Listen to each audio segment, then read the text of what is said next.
मोतीराम महाराज यांच्या संगतीमध्ये आपण भक्ती साधना करत आहात आणि हाच अभंग का घ्यावा? कारण परंपरेने काही दिवसापासून आपण या फळावरची सकाळची सेवा करत आलो आणि करत असताना भोपाळ्या काकडा तिचा एक अभंग आपण चिंतन करत आलो. मागच्या वर्षी कोणचा अभंग झाला हे माझ्या काही लक्षात राहत नाही. उद्धव महाराजांना विचारला तर या वर्षी कोणत्या अभंगावर चिंतन? तसं तर पाहिलं जवळजवळ 10 महिने बाहेरची कीर्तन सेवा बंद आहे. एखादी वस्तू जर पडली तर तिला गंज चढतो. तसं मला सुद्धा गंज चढलेला असेल. महाराजांना म्हटलं पुन्हा तरी सांगा. महाराज म्हटले 1 तासभर करावं पण तुम्हीच करा.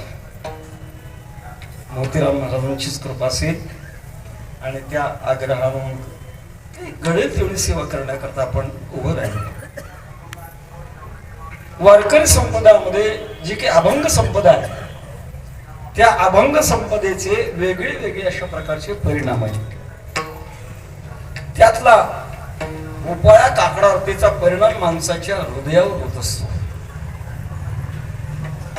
साधू संतांच्या हृदयाला आणि अनुभव शक्तीला घेऊन बाहेर पडलेले बोल ज्याच्या हृदयामध्ये मार्दव आहे त्याच्या हृदयामध्ये ते काम करतात. मधुसूदन सरस्वतीने एका ठिकाणी असं चिंतन केलंय, भक्ती करण्याकरता हृदय हे कोमळ लागतं. कोमळ उदाहरण दिले त्यांनी. मकर संक्रांतीच्या वेळेला माता भगिनीच्या हातामध्ये चोडे असतात ना, चोडे ते लाखाचे बनवले जातात आणि त्याला रंग देण्याकरता त्याला वितळावं लागतं. ते का वितळले की मग त्याला रंग चढतो. तसं माणसाचं हृदय वितळावं लागतं. विठाला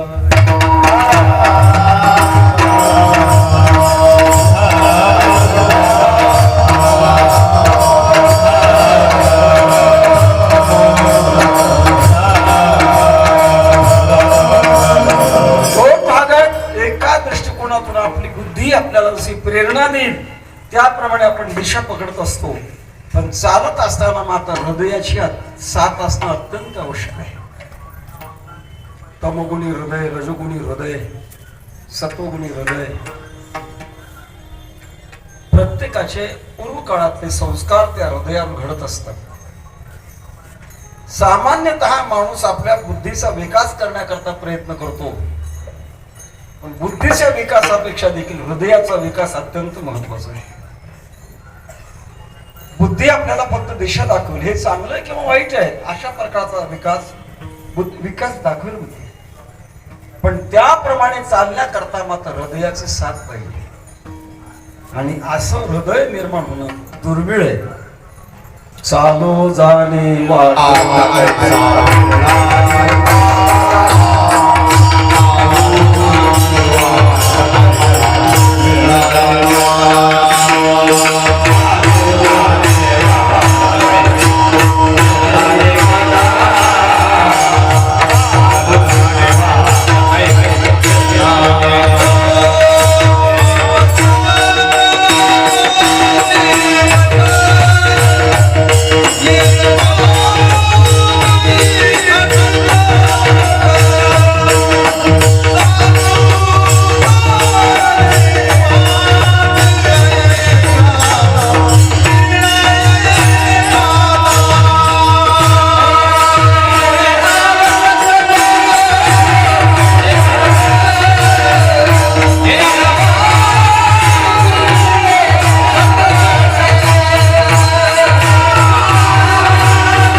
संतांच्या वाङ्मयावर बोलणं सोपं आहे, पण ते हृदयात उतरणं फार कठीण आहे. महाराज आमच्यासारखे एखादे अभंग 8-8, 10-10 कीर्तन करू शकतात, पण ते आत किती उरले उतरलंय हे फार महत्वाची गोष्ट आहे. शब्दाचे गौरव कामान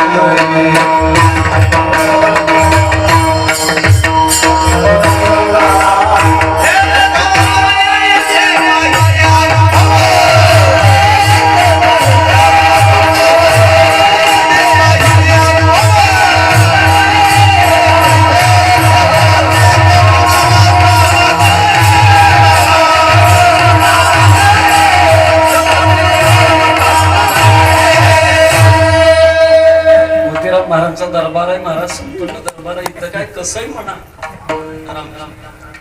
याचा अर्थ मी आपली परीक्षा घेतो असं नाही. परीक्षा आळंदीला घेतो, मी तर घेत नाही. इथं माझीच परीक्षा होण्याची व्यवस्था आहे. आमच्या वैकुंठवासी गुरुवर मामासाहेबांची सवय होती, जे नेमकं प्रमाणे तेच म्हणायचं. मग ते उत्तरार्ध असो का पूर्वार्ध असो, शब्दाशी गौरव कामा नाही. तो काय म्हणे येते पाहिजे अनुभव.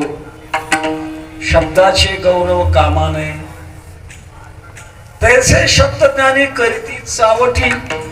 महाराजांनी असा तीक्ष्ण बाण मारला. चावटेत म्हटले, शब्दाच्या कोलंट्या मारणारे चावटे. ज्ञान पोटासाठी विकून या, पोट भरण्याकरता ज्ञान विकतात, अशी चावट आहे.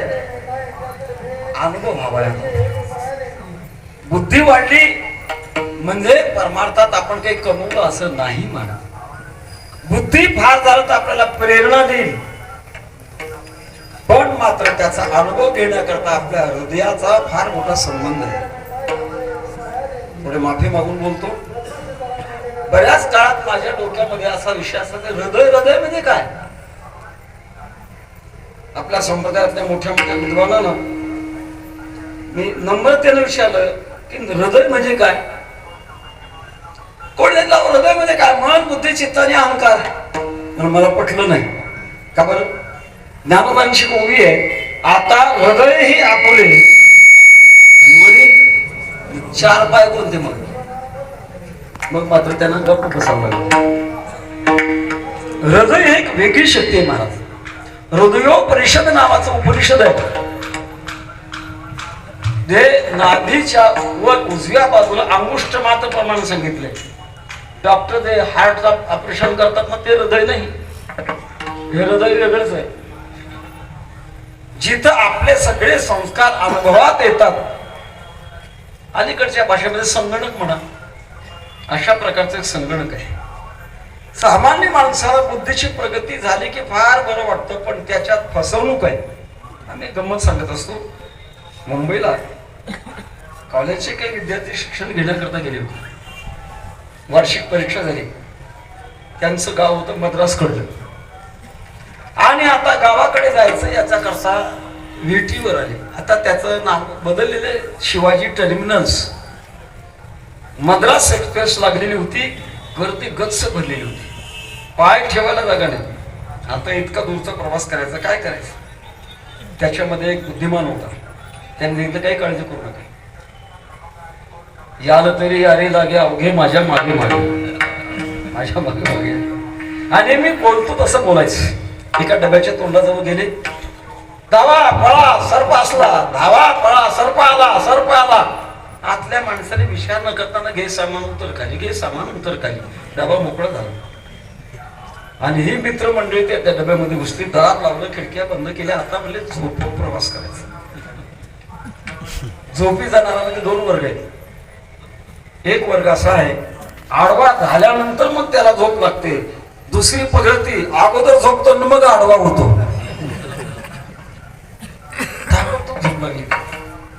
बघता बघता 3-4 तास झाले. त्यातला हा सगळ्यांचा नेता, त्याला जाग आली. आणि आपण कोर्टपर्यंत आलो आहे पाहण्याकरता. त्याने खिडकीवर केली. बाहेर एका खांबावर दिवा होता आणि एक माणूस फिरत होता. आतून विचारलं, का हो कोणतं स्टेशन आहे? बाहेरच्याने सांगितलं हे शिवाजी टर्मिनल्स आहे. काय म्हणताय तुम्ही? झोपेत का? आम्ही झोपेत. 4 तास झाले कमीत कमी, गाडी पुण्याला यायला हरकत नाही, तुम्ही शिवाजी टर्मिनल्स म्हणता. बाहेरच्या माणसानं सांगितलं तुम्हाला माहित नाही, या डब्यात साप घुसल्यामुळे याचं कनेक्शन तोडलंय. असं बुद्धिवाद्याचं कनेक्शन तुटतं महाराज विठ्ठल.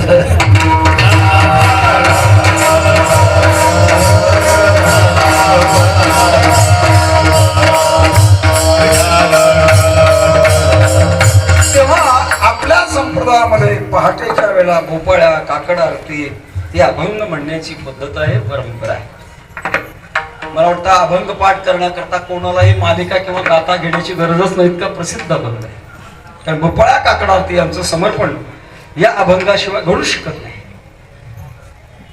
का बरं भोपाळ्या काकड आरती का? त्याचं कारण आहे आपल्या हृदयात भाव निर्माण होण्याकरता जे काही शब्द योजना लागते ती शब्द योजना भोपाळ्या काकड आरतीमध्ये आहे.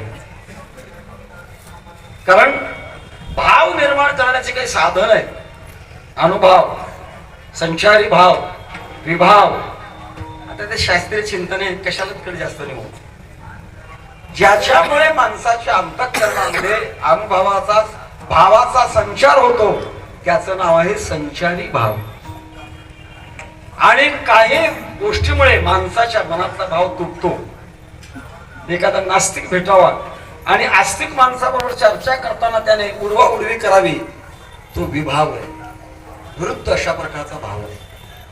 आणि ज्याद्वारे आपल्या हृदयात एखादा भाव निर्माण व्हावा आणि त्याची वृद्धी व्हावी त्याचं नाव आहे अनुभव, संचारी भाव आपला तो निर्माण होतो. भोपाळ्या काकड आरती म्हणत असताना एक तर पहाटेची वेळ, ज्यावेळेला आपल्या बुद्धीचे संस्कार झोपून विसरलेले असतात, बुद्धी स्थिर असते, वातावरण खूप चांगलं असतं. कारण परमार्थाकरता वातावरणाची सुद्धा गरज आहे महाराज. अनुकूल वातावरण हे सुद्धा परमार्थाला सहाय्यक आहे. जर वातावरण रजोगुणी असेल तर संचारी भाव निर्माण होत नाही. वातावरण सात्विक अशा प्रकारचं आहे. तुमच्या वैराग्य रागरसी गुरुबा काका महाराजांच्या तेरच्या फळावरती एक योगी साधना करतो, त्यांचं आम्ही पाहिलंय. कुंडलिनी जागृती करण्याचा त्यांचा ते साधन आहे. ते असं म्हणायचे, मांस खाणारा, दारू पिणारा किंवा व्यभिचार कर्म करणारा माझ्याजवळ 5-7 फुटावर आला की माझ्या अंगाला फोड येतात, माझ्या टाऊनला फोड येतो. मला प्रत्यक्षात त्यांनी दाखवलं, बघा म्हणे असो. ताबडतोब त्या माणसाला हाकालून देतात. का? संचारी भाव. म्हणून तर आपल्या वाङ्मयामध्ये संगतीला फार महत्व आहे. संतांचे संगती म्हणो मार्गे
साल मला आठवत नाही, पण पंढरपूरला रामसुखदाजींचा सत्संग झाला होता.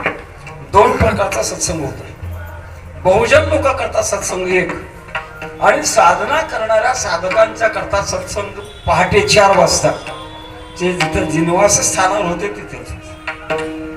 आम्ही काही आमची गुरुबंधू मंडळी मनातले प्रश्न निर्माण झालेले आपण त्यांच्या पुढे मांडू आणि त्याचं उत्तर घेऊ या दृष्टिकोनातून बऱ्याच वेळेला असा अनुभव आला.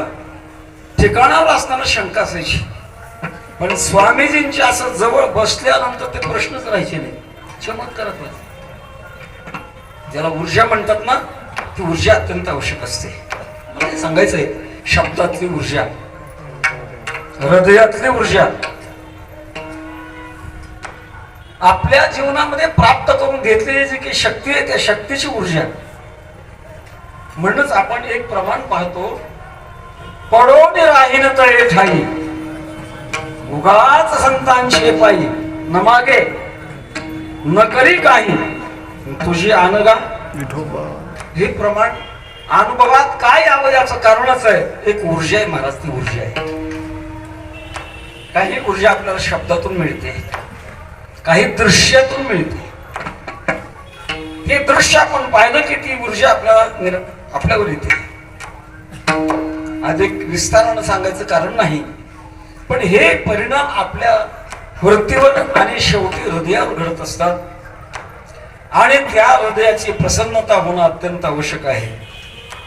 तैसे हृदय प्रसन्न होय तरी दुःख कैसे की आहे. ज्यांचं हृदय प्रसन्न झालंय त्यांच्या जीवनामध्ये दुःखाचा अनुभव कधीच नाही. दुःखाचे प्रसंग येतील पण दुःख होत नाही. दुःखाचे प्रसंग येतील पण दुःख होत नाही. का? हृदय प्रसन्न झालंय. जगद्गुरु तुकोबारांच्या अभंगवाणीचा अभ्यास जर केला तर महाराजांच्या एका प्रमाणातून आपल्याला पाहायला मिळतं. महाराज इथे 21-22 वर्षाचे असताना दुष्काळ पडला. दुष्काळी वाटेल द्रव्य नीलामान स्त्री एका अन्न करता मेली. केवढी भयानक परिस्थिती झाली महाराज. एवढं नाही, महाराजांचं जे स्वकर्म होतं त्या स्वकर्मामध्ये त्यांचं दिवाळं निघालं. पण दिवाळं निघणं संसाराच्या दृष्टिकोनातून अनुकूल आहे का प्रतिकूल आहे? प्रतिकूल आहे. पण हृदय प्रसन्न असल्यामुळे वाईट वाटलं नाही, उलट म्हणतात बरे झाले देवा.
सालीवर म्हणतो, कोटपर्यंत म्हणतो, आपलं दिवाळ निघत नाही तोपर्यंत. दिवाळ त्यांचं निघालं ना, आपण सालीवर म्हणतो. काय हृदय असेल महाराज ते.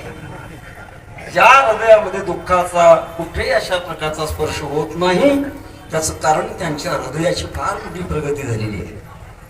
आणि त्या हृदयामध्ये जे भाव निर्माण होतात, त्या भावामध्ये सर्वोत्कृष्ट भाव जो आपण आज अभंग चिंतनाला निवडलेला तो भाव म्हणजे सर्वोत्कृष्ट आहे. याच्या पलीकडे आतापर्यंत कोणी गेला नाही, जात नाही, जाणार नाही. असा अंतिम अशा प्रकारचा भाव आहे. या भावाकरता तो जो भाव जो असतो हृदयात निर्माण होणारा, त्याचे सामान्यप्रमाणे दोन प्रकार आहेत. एक ब्रह्मभाव आणि दुसरा प्रमाभाव. थोड शब्दाचा बदल करून सांगतो. तिथं आपल्या विचार सागरामध्ये ब्रह्मज्ञान आणि ब्रह्मज्ञान असं म्हणतो आपण. ब्रह्मातला असणारा जो भाव आहे आणि पुरमेतला असणारा जो भाव आहे, संसारातले सगळे भाव आहेत ते भ्रमातले आहेत. एकही भाव परमेतला नाही. भ्रमाभाव त्याला म्हणतात, जो कधीही बाधित होत नाही. आपला भाव बाधित होतो. जागृतीतलं स्वप्नात नाही, स्वप्नातलं सुषुप्तीत नाही, सुषुप्तीतलं जागृतीमध्ये नाही. एकातला एकच जात नाही. पण जेव्हा प्रमेतला भाव असतो तो मात्र तिन्ही अवस्थेमध्ये समान असतो. तसं सिद्धांत बिंदू नावाच्या ग्रंथामध्ये 3 अवस्थेचे 9 प्रकार केलेले. जागृत जागृती, जागृत स्वप्न, जागृत सुषुप्ती, सुषुप्ती सुषुप्ती, सुषुप्ती स्वप्न, सुषुप्ती जागृत, असे कोलंट्या आहेत त्याच्यात. अर्थात एकाचे 3 असे 3 9 अवस्था आपण बघतो. सांगायचं असं की ज्या हृदयामध्ये आता मात्र पुन्हा बदल होणे नाही आणि ज्या हृदयाची प्रतिकूलता अजिबात राहत नाही. बाहेर प्रारब्धाच्या दृष्टिकोनातून, घटनेच्या दृष्टिकोनातून प्रतिकूलता होईल, पण आत मात्र त्याचा कुठल्याही प्रकारचा लवलेश होत नाही. अशा प्रकारचा जो अनुभव आहे त्या अनुभवाचं नाव आहे परमेतला अनुभव आहे. भ्रमातला अनुभव टिकत नाही. आम्ही नेहमी दृष्टांत सांगत असतो. एक सोने चांदीचा व्यापारी आणि लग्न सराईचे दिवस होते. आपल्या घरी झोपलेला होता. पहाटेचे 5 वाजले होते आणि मुनिमाने विचार केला की लग्न सराई आहे, गर्दी आहे, आपले सावकार अजून काही उठलेले नसतील. गेला, मानाखाली हात घातला, उठवलं. उठा सावकार. उठल्याबरोबर त्याने शिव्या द्यायला सुरुवात केली. मग काय नाला काय, तुला अक्कल नाही. सावकार काय झालं? 2000चे नुकसान केलीस. मुनी मला कळे ना, राहिलेली झोप 2000ची होती का काय कोणास ठाऊक. पण बहुतेक मुनीम हुशार असतात बरं का. इथं मुनीम असेल त्यांच्या खात्याने बोलत नाही. अनुभव आहे, हुशार असतात. त्याने सांगितलं, सावकार दुःख मानू नका, तुमचे नुकसान 2000 झाले ना. हो, एक काम करा, नेहमी करता तुमच्याकडचे पैसे बँकेत भरण्याकरता पैसे आणि पासबुक माझ्याकडे देत असतात. तुमची 2000चे नुकसान झाली, याचा अर्थ त्यांना स्वप्न पडलं होतं आणि स्वप्नामध्ये 1,00,000 रुपयाचा नफा झाला होता. 98,000 झाले त्याने उठवले. कितीचा तोटा झाला? 2,000. मुने म्हणून सांगितलं, काही काळजी करू नका, अजिबात तोटा होऊ देत नाही. तुमच्याकडचे 98,000 मला द्या, पासबुक द्या, खिशातले 2,000 घालतो आणि 1,00,000 रुपये भरून टाकतो. बरं वाटलं सावकार. अंगावरची शाल झाडली, उशी उचलली, गादी गोळा केली. अजून 98,000चं बंडल नाही सापडलं. का बरं? ते ब्रह्मात्म स्वप्नेचे चैले जाईल.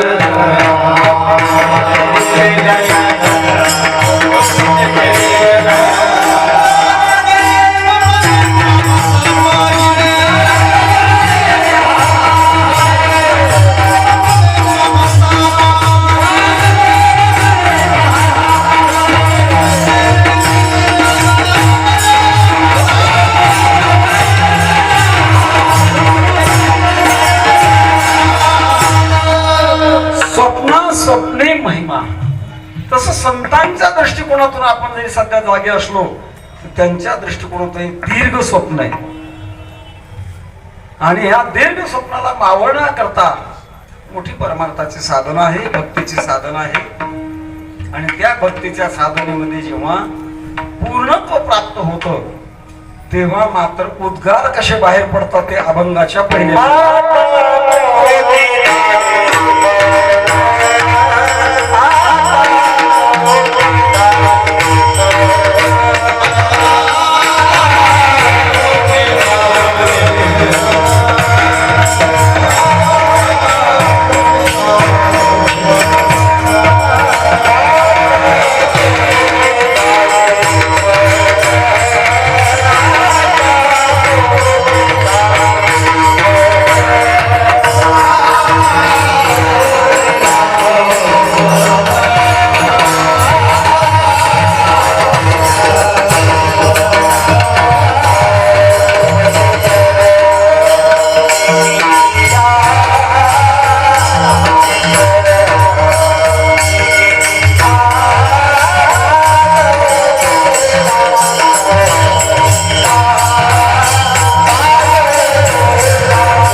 आता शब्द इतका विषयात करायला लावणार आहे महाराज.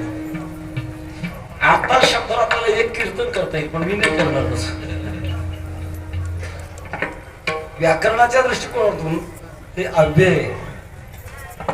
आता शब्द वर्तमान काळाचा द्योतक आहे. काळ म्हटलं की तीन आपल्याला माहिती आहे, भूतकाळ, वर्तमान काळ, भविष्यकाळ. संसारामध्ये माणसाचा जो काळ असतो तो भूतकाळाशी संबंधित काळ असतो. परमार्थातल्या माणसाचा भविष्य काळ असतो तो वर्तमान काळाशी संबंधित असतो. तो कसा वागतोय, त्याची साधना काय चालू आहे याच्यावर अवलंबून आहे. मनुष्यानां सहस्रेषु कश्चिद यतति सिद्धये यततामपि सिद्धानां कश्चिन् मां वित्ति तत्त्वतः. काठवणी गोष्ट.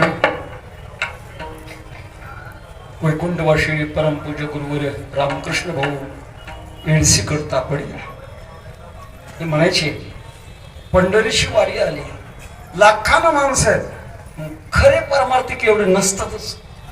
चक्कर लावायचे. खरे परमार्थिक एवढे नसतातच. फक्त एवढंच आहे, दगडापेक्षा कुठं तरी आहेत ओघात एवढंच. पण खरे परमार्थ करणारे इतके नसतातच म्हणायचे. कालच ज्यांच्या चरित्राचं प्रकाशन झालं, टिकली गुरुजी मागे बसले ती खूप प्रयत्न करून रामकृष्ण भाऊ आणि भगवान भाऊ या दोघांच्या चरित्राचं प्रकाशन झालं. खूप सुंदर अशा प्रकारचं. मला सांगायचं आहे की खऱ्या अर्थानं रस्त्याने चालणारी माणसं फार कमी आहेत. चालत असताना दोन प्रकार आहेत, एकांताची साधना आणि लोकांताची साधना. काही जरी झालं तरी एकांताची साधना माणसाच्या जीवनात घडणे अत्यंत आवश्यक आहे. आपण परमार्थात कुठपर्यंत आलो हे तपासायचं असलं तर एकांतामध्ये बघावं, मग कळतं. वैकुंठवासी गुरुनाम गुरु बंकट स्वामी महाराज म्हणायचे, ज्याचा एकांतामध्ये थांबण्याचा अधिकार नाही तो जर एकांतामध्ये थांबला तर त्याच्या डोळ्यापुढे पिराचा उरूस भरतो म्हणायचे. कारण विक्षेप निर्माण होतो. विक्षेप काय आहे, मला दोष घालवणं सोपं आहे महाराज. थोडं माफी मागून बोलतो. मला दोष घालवणं सोपं आहे, पण विक्षेप दोष घालवणं इतकं सोपं नाही.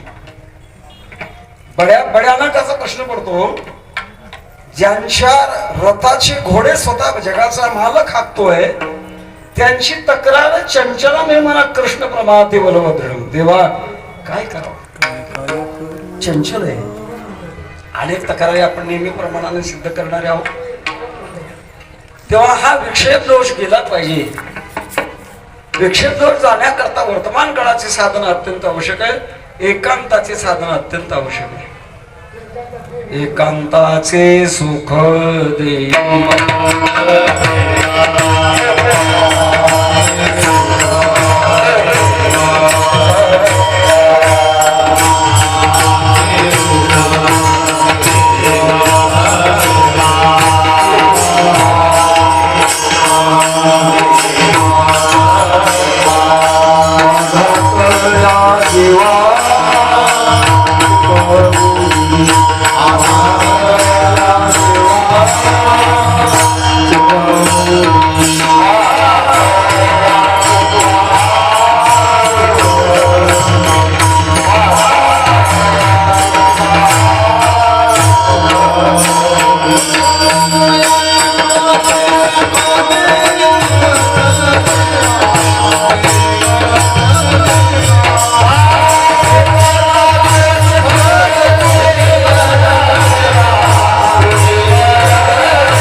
माझा देवा. कारण जीवा वृत्तीमध्ये चंचलता निर्माण होते. त्याला मन, विक्षेप आणि आवरण असे दोष आपण पाहतो. मनदोष जाणं सोपं आहे, पण विक्षेप दोष जाणं सोपं नाही. त्याच्यामध्ये भूत प्रतिबंध, वर्तमान प्रतिबंध, भावी प्रतिबंध, 3 प्रकारचे अजून प्रतिबंध असतात. सगळे प्रतिबंध दूर करण्याकरता भगवंताची कृपा लागते. जरी हा हो कृपा करील नारायण, तरीच हे तुझे केल्याविन स्थिर उष नव्हे. आपण आता शब्दाचं काही चिंतन करतो. आता हा वर्तमान काळ दाखवणारा शब्द आहे, पण तो वर्तमान काळ प्रपंचातला इतका क्षणभंगूर आहे. आता शब्दाने आपण वर्तमान काळ समजतो, पण आता म्हटलं की आ गेला भूतकाळ.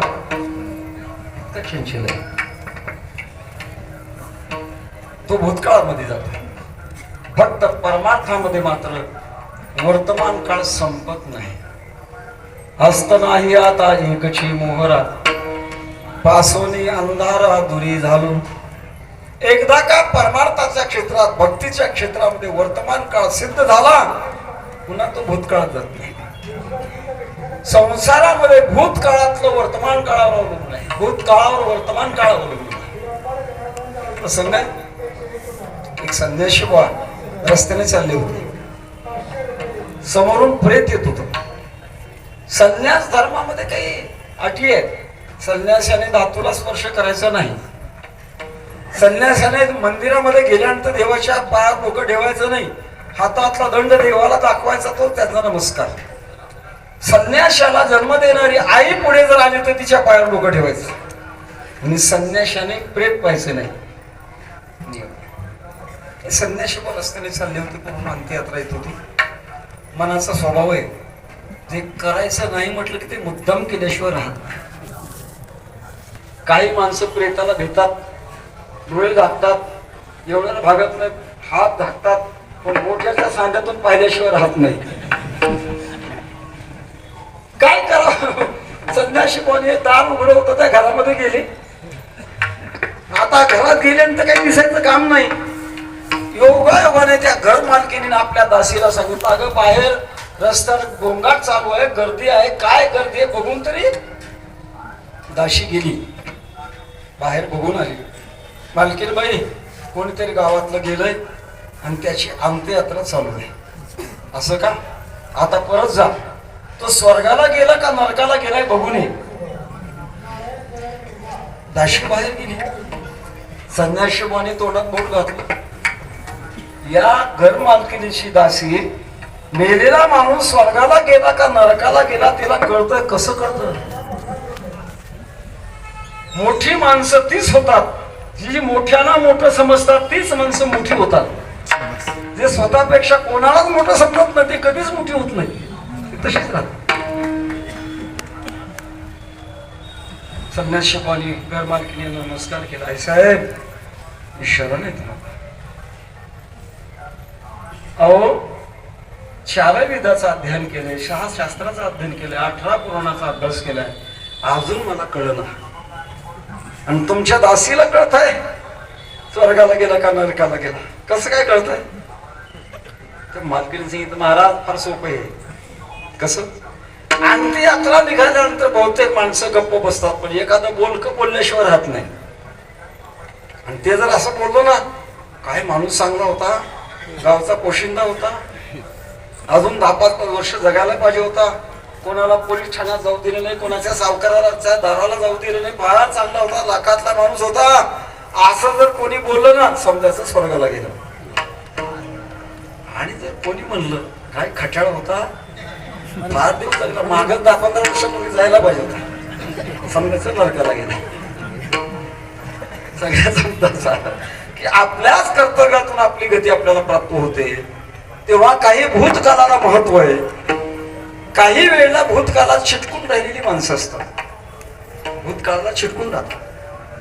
वैकुंठ वर्षी हरी भक्तिवान गुरुवर्य पुन्हा महाराज म्हणायची, एखाद्या माणसाचं मंत्रीपद जर गेलं आणि एखाद्या कार्यक्रमाला जर बोलवलं तर पत्रिकेमध्ये माझी शब्द लिहावा लागतो, माझी अमुक अमुक मंत्री. ते असं म्हणायचे,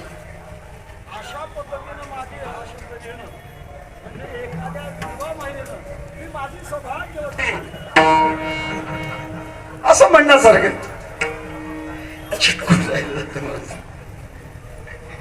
सगळ्याच येतील तसा भूतकाळाला शिकून काही काळ सोडला, पण वर्तमान काळ परमार्थातला असा असतो की तो अधोगतीला कधी घेऊन जात नाही.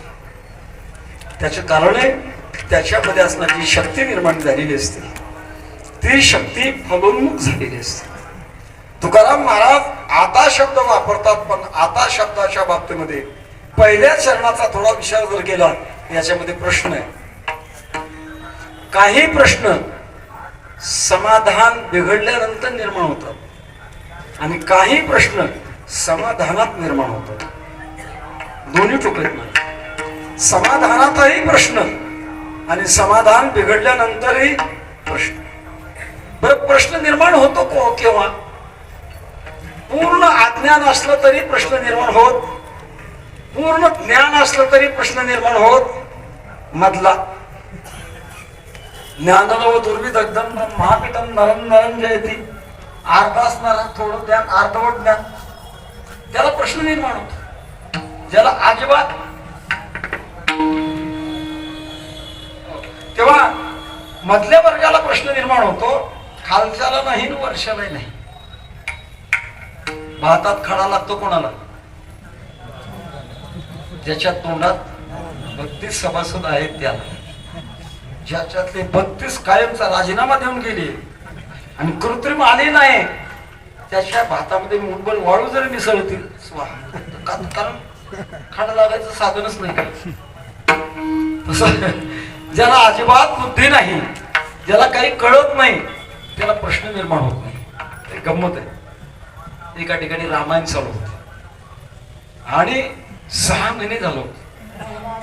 रामायणाची पोथी संपल्यानंतर काही श्रोत्यांनी वक्त्यांना प्रश्न विचारायचे. काय अनेक प्रकारचे प्रश्न, काही पुराणातले प्रश्न विचारायचे, काही तत्वज्ञानातले प्रश्न विचारायचे. एक श्रोता रोज येत होता, पण तो विचार करत होता हे सगळे प्रश्न विचारतात, आपल्याला का बरं प्रश्न येत नाही? आपण प्रश्न करायचा. आणि त्याने मुद्दाम एक प्रश्न केला. एका दिवशीचं रामायण संपलं, गेला, महाराजांचं दर्शन घेतलं. महाराज, मला एक शंका निर्माण झाली. महाराजांना बरं वाटलं, कारण शंका निर्माण होणं बुद्धिमानपणाचं लक्षण आहे. काय शंका निर्माण झाली? 6 महिने झालं मी रामायण ऐकतो, तुम्ही कधी राम म्हणता, कधी रावण म्हणता, कधी राक्षस नाव घेता. माझा प्रश्न असा आहे, राम राक्षस का रावण राक्षस? पुराणिक महाराजांना चक्कर झाली. त्याने म्हटलं, हे बघ, रामही राक्षस नाही आणि रावणही राक्षस नाही. 6 महिने झालं राक्षस नाही कळालं, म्हणून पहिल्यांदा राक्षस तू, तुझ्यासारख्या राक्षसाला रामायण सांगणारा दुसरा राक्षस मी, दुसरा कोणीच नाही. मुद्दा असा आहे, शंका केव्हा निर्माण होते? ज्ञानलव दुर्विदग्धम ब्रह्मापितम नरं नरं जयती. मला हे याच्याकरता सांगू लागलो की पहिल्या चरणाच्या पूर्वार्धामध्ये शंका आहे. आता मोठे धावे मन. कोणाला विचारतात, कोण विचारतात आणि काय विचारतात? या 3 महत्वाच्या मुद्द्यावर त्या विषयाला महत्व. विचारणार आहे जगद्गुरु तुकोबा आहे. ज्याला विचारतात तो जगाचा मालक आहे आणि जे विचारतात ते परमार्थातलं साध्य ते विचारतात. मी अभंगाला फार मोठं महत्व आहे. मी असं म्हणे, ज्याच्या जीवनामध्ये अभंग अनुभवात आला, सगळं संत साहित्य त्याच्या अनुभवात आलं. विठ्ठल विठ्ठल.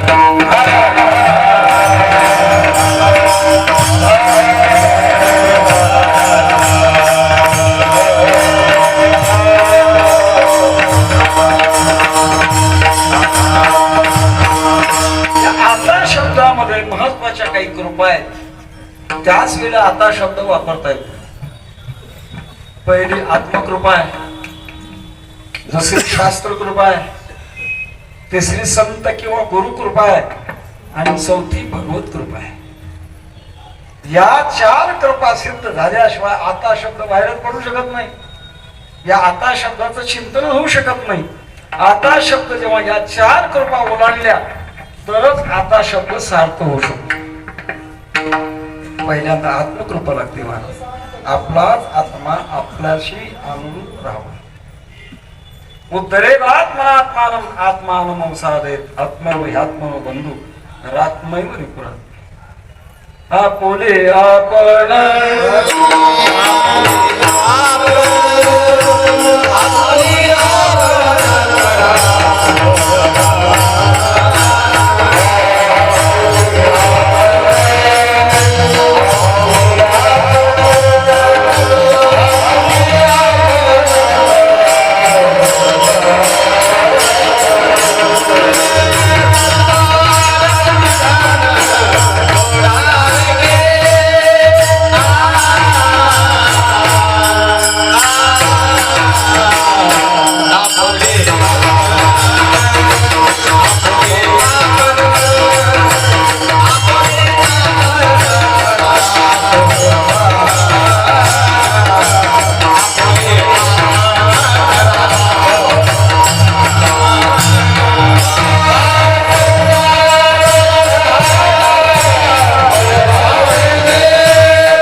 झाला पाहिजे आणि त्याच्या करता प्रयत्न केले पाहिजे.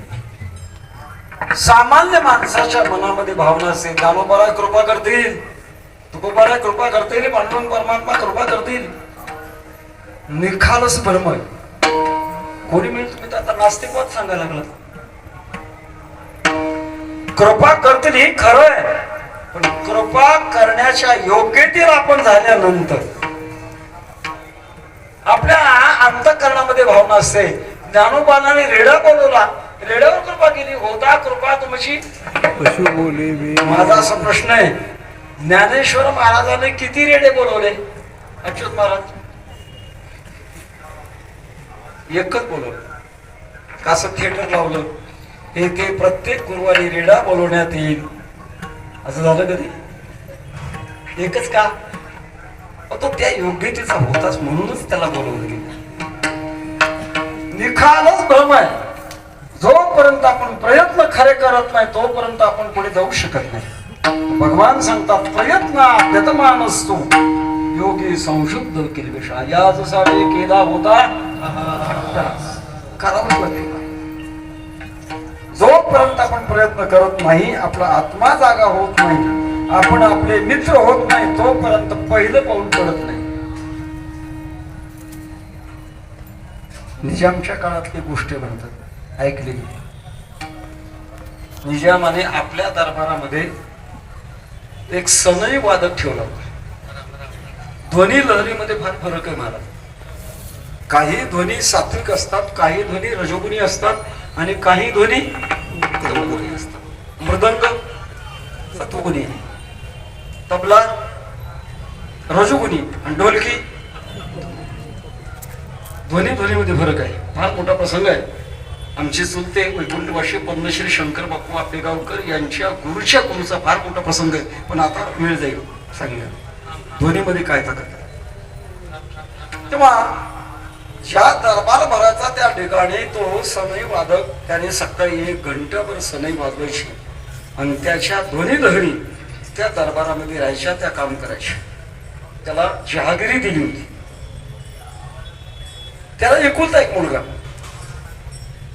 त्याने लहानपणापासून त्याला सांगितलं, अरे सनई वाजवायचं शिक, नाहीतर सरकार जहागिरी काढून घेते, तुला भीक मागायची पडेल. आणि स्वभावत आहे महाराज. मृदंग वादकाला आपल्या मुलाने चांगला मृदंग वाजवावा वाटणं, गायकाला आपल्या मुलाने चांगलं गायन करावं वाटणं आणि कीर्तनकाराला आपल्या मुलाने चांगलं कीर्तन करावं वाटणं. एखाद्या मंत्र्याला आपला मुलगा कमीत कमी सरपंच तरी व्हावं वाटणं, पुन्हा पुन्हा त्याला सांगावं. पण त्याचं काय त्या मुलाचं होतं कोणा ठोकते. सनई पाहिजे की त्याची तळपाय मस्त करायची. जवळच येत 17-18 वर्षाचा झाला होता. बापाने ठरवलं एक दिवशी याला बळजबरीनं सनई शिकवू. खोलीमध्ये घेतला, आतून कडी लावली, कुलूप टाकलं, दोन्ही हात धरले, त्याला उताना पाडला, सनई घेतली, तोंडात घातली. मुलाने सांगितलं, बाबा तुमचं काम झालं, फुंकायचं काम तुमचं का माझं आहे, मेलो तरी फुंकणार नाही. तसं संत मंडळी आमच्या दारावर येतात, कितीतरी शिकवतात, लागून या पाया विनवितो तुम्हाला, पण आमचा रजगुण कमी जातच नाही महाराज.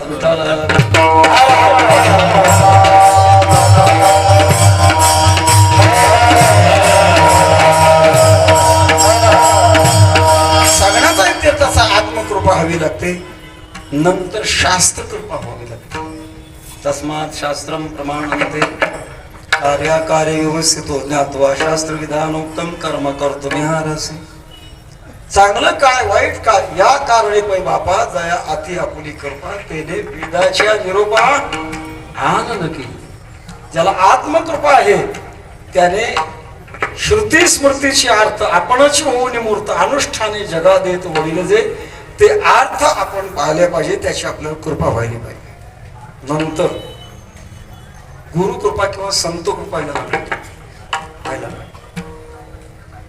आणि ती कृपा 4 प्रकारची. दृष्टी कृपा आहे, शब्द कृपा आहे, स्पर्श कृपा आहे, संकल्प कृपा आहे. सगळ्याचा विस्तार सांगायचा नाही.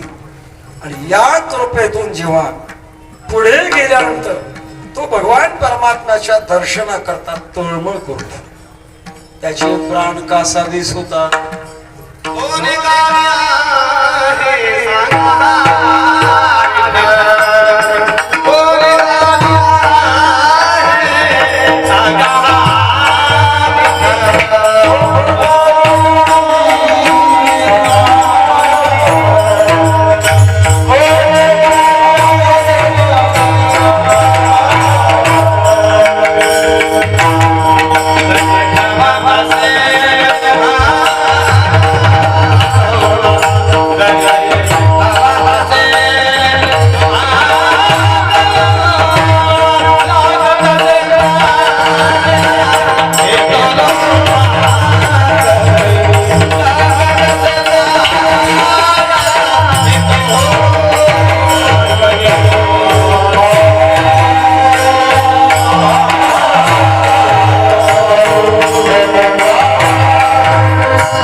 गावी आहे सांगा हा विठ्ठल जरी ठावा असेल तुम्हा कोणा लागत असेल पाया येतो का कुलते मात तरी कोणी सांगायची कोठे गुंतलासी कोणाच्या धावया आधी देवराया निद्रा तुला वृत्ती बेशील व्हावी लागते. प्रसंग आहे, शांती ब्रह्म एकनाथ महाराजांच्याकडे एक साधक आला. त्यांनी सांगितलं, महाराज तुम्हाला भगवान परमात्म्याचा साक्षात्कार आहे, अनुभव आहे, आणि तो अनुभव मला यावा म्हणून मी तुमच्याकडे आलोय, मला तो अनुभव द्या. नाथ महाराज सांगितलं, हरकत नाही, चाल. गंगेवर घेऊन गेले आणि चांगल्या छाती इतक्या पाण्यामध्ये गेल्यानंतर सांगितलं, खाली बुडी मार, तुला देव दिसत. त्याला म्हटलं, पाण्यामध्ये दिसत काय कुणाष्ट? जसं आक्रोळ आला यमुनेच्या पाण्यामध्ये भगवंताचं दर्शन झालं, तसं आपल्याला होतं का काय, म्हणून त्याची बुडी मारली. नाथ महाराजांनी त्याच्या मानेवर हात धरला आणि दाबून धरला. तळमळायला लागला, प्राण कासावी सू लागली, प्राणवायू मिळेना. कसा तरी झटका देत वर डोकं काढलं. महाराज, देव दाखवण्याची कोणती पद्धत आहे? काय मारायचं शब्द होतं का? नाथ महाराज, तसं नाही रे बाबा, तुला जेव्हा पाण्यात बुडवलं तेव्हा तुझ्या डोक्यात काय येत होतं? टीव्ही, मोबाईल, तिजोरी, मग काय येत होतं? वर कसा निघेल एवढंच येत होत, बाकी काही नव्हतं. तसं परमात्म्याच्या दर्शनाकरता ती वृत्ती झाल्याशिवाय भगवंताचं दर्शन नाही. विठ्ठल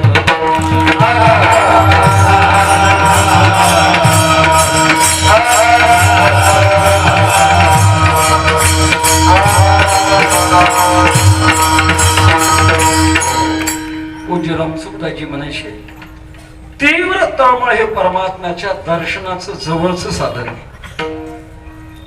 तळमळ निर्माण होत नाही. वृत्ती कधी संसारातल्या विषयाकडे धावते, तिथं थांबते, तिथं रंगते. हे सगळं दूर केलं पाहिजे. अभ्यास कोणते वैराग्याची गृह्यते. अभ्यास आणि वैराग्य दोन गोष्टी वृत्ती सगळ्यातून आवरली पाहिजे. आणि आवरल्यानंतर भगवंताला प्रार्थना करावी लागते, भगवंता किती दिवस मला संसारामध्ये ठेवता? दानी रूप मद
त्याला अंतःकरणातून प्रार्थना केली पाहिजे की भगवान मला तुम्ही रूप दाखवा, रूप दावे कार्य आता चतुर्भुजाच्या मंडिता आम्हाला रूप दाखवा.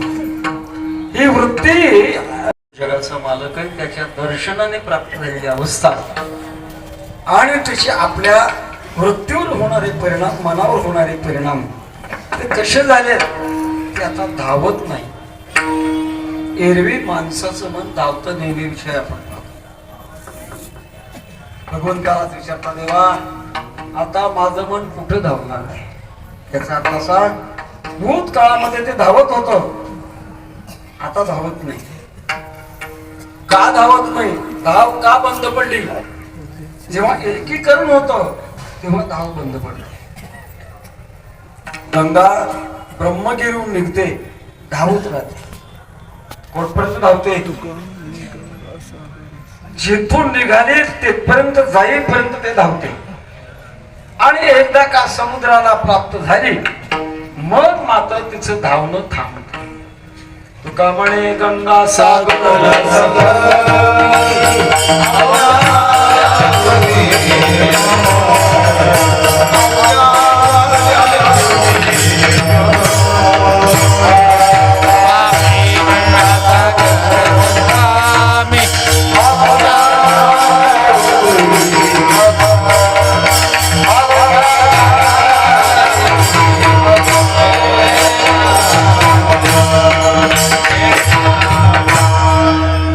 समुद्राला मिळाल्यानंतर एक रूप होते, तसं वृत्ती भगवान परमात्म्याच्या स्वरूपाकडे गेल्यानंतर एक रूप होते.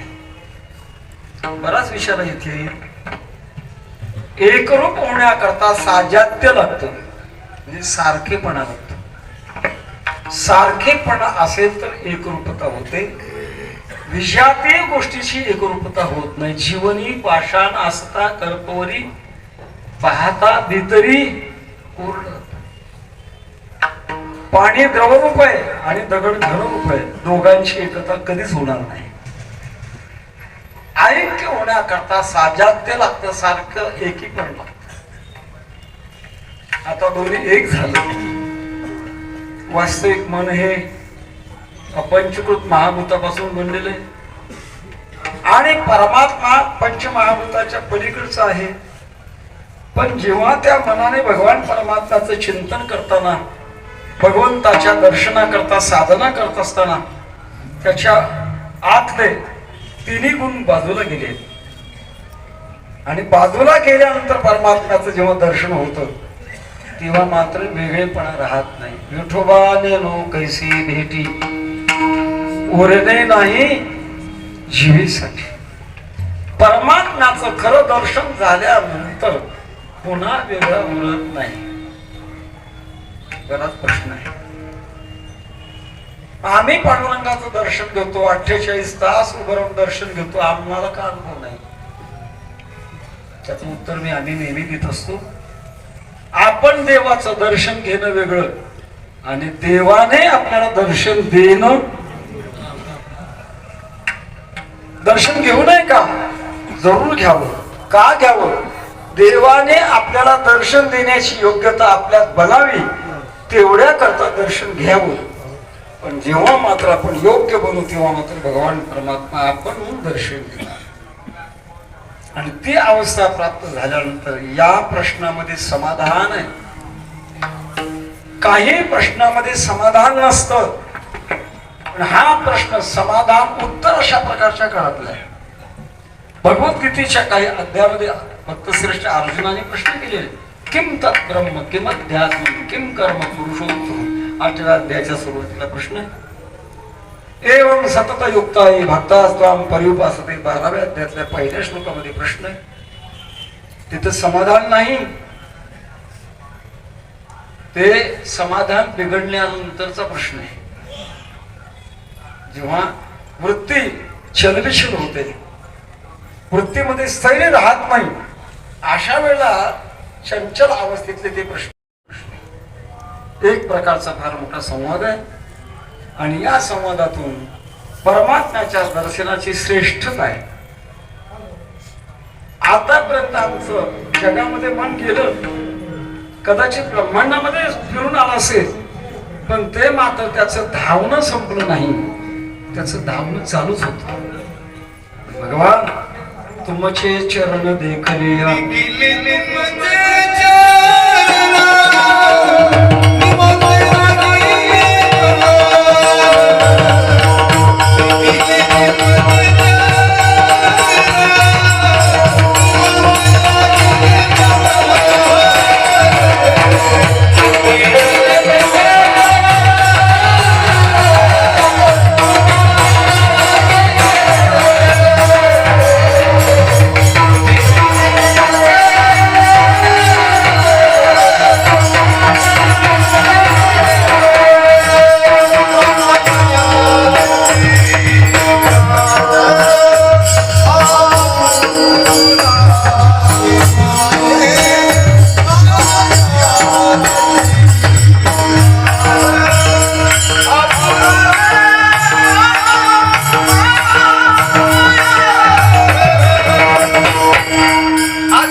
शरण निवांत राहिले.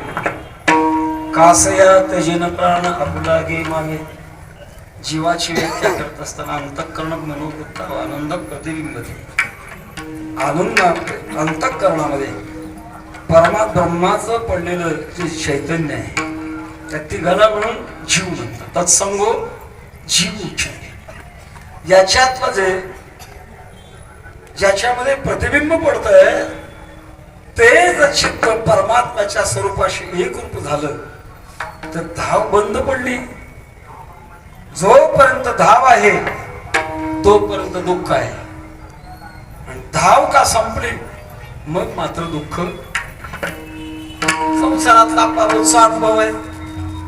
मनाची धाव बंद पडल्यानंतर मनामध्ये आनंद वाटतो. उदाहरणार्थ परमात्मा साक्षात्काराविना आपल्या मनाची धाव थांबते कुठे? झोपेमध्ये.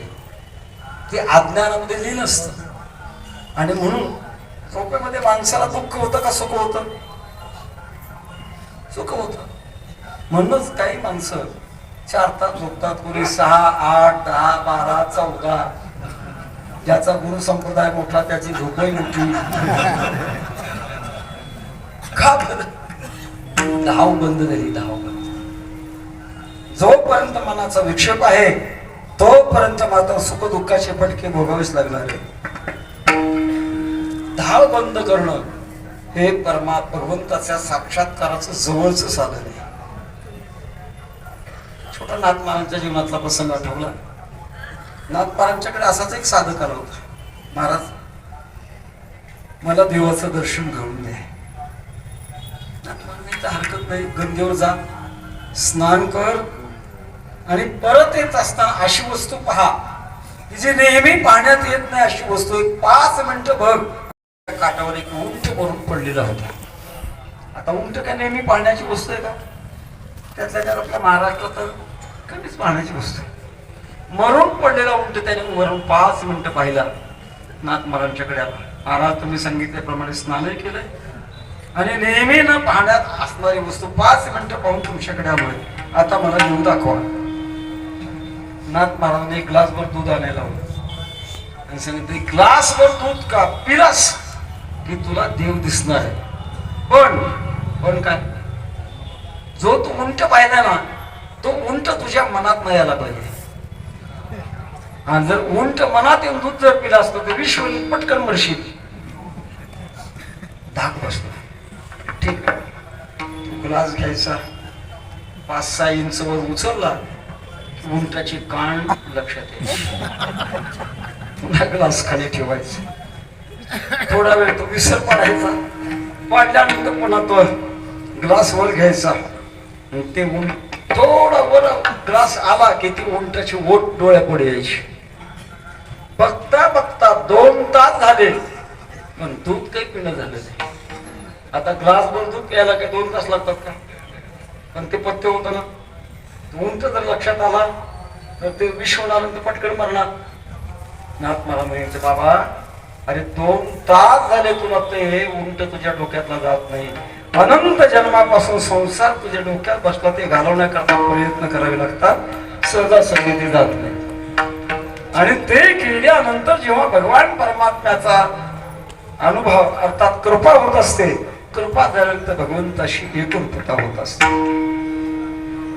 मामे विश्वेश्वर भेटे, जीव ग्रंथी न तुटे, बोल नको कटे कानी लो. भगवान म्हणतात अर्जुना, अरे मी विश्वाचा मालक भेटल्यानंतर तू जीव राहिलास, अरे कानावस नाही ते नकोस, कारण तू परमात्मा रूप बनणार आहेस. किंवा असं परमात्मा रूप बनल्यामुळे महाराज देवाला प्रश्न विचारतात, आठा मोठी 10वी मनाची अवस्था आहे, आपली वेळ झाली आहे. कोणी म्हणजे पुढचा अभंग बघू, भगवंताने पुढचा योग आणला तर पुढे पुढे त्याचा विचार करत राहू. काय बिघडलंय? अभंग जर महत्वाचा आहे तर काय पुन्हा पुन्हा त्याचं चिंतन करणं काय बिघडलंय? तत्चिंतनम तत्कथनम अन्योन्यम तत्प्रबोधनम. कोणी जर म्हटलं या कोला पहिल्या चरणाशिवाय दुसरं काही येत नाही असं जर म्हटलं, मी आनंदानं स्वीकारेन. आणि मला तर असं वाटतं या अभंगाच्या पहिल्या चरणापर्यंत जाणं याच्यात कृतकृत्यता आहे. ज्ञानेश्वर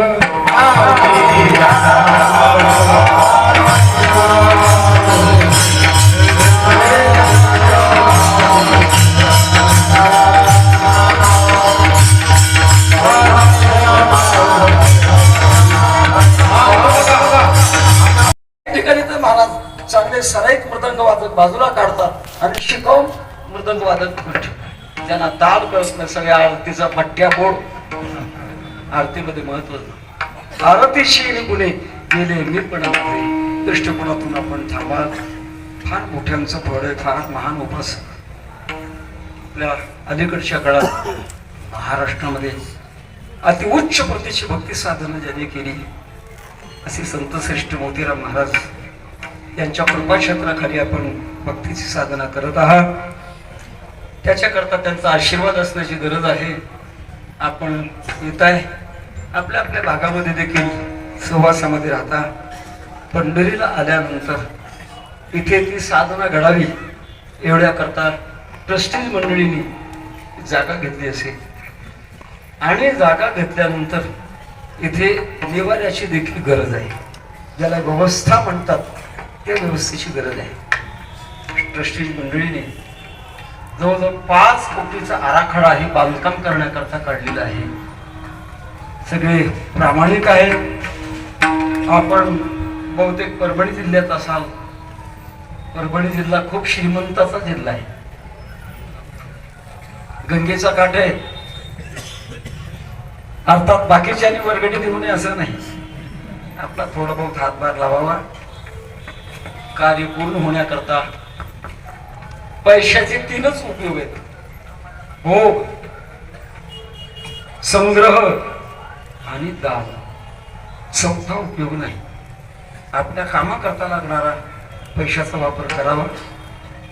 भविष्य काळाकरता काही अंशात संग्रह करावा आणि संग्रहातलं धन आपल्याला पुढे कामाला येण्याकरता दान करावं. या दृष्टिकोनातून आपणा सर्व भाविकांना विनंती आहे, आपण इथे या मठाच्या बांधकामाकरता लक्ष द्यावं. कोणी म्हणजे तुम्ही तो सांगता स्वतः तुम्ही काय करता? मी माझ्या वतीनं 10,000 रुपये बांधकामाकरता घोषित करतो. पुढे मी आपल्याला देईन. अल्प स्वल्प अशा प्रकारचं चालता बोलता अशा प्रकारचं बोललो. सर्वांनी इकडे लक्ष द्यावं. आपण फार मोठी भाग्यवान होतात. तुका म्हणे हेची करावी मिरासी, बरी संतापाशी द्यावा. ही आपली मिरास आहे महाराज.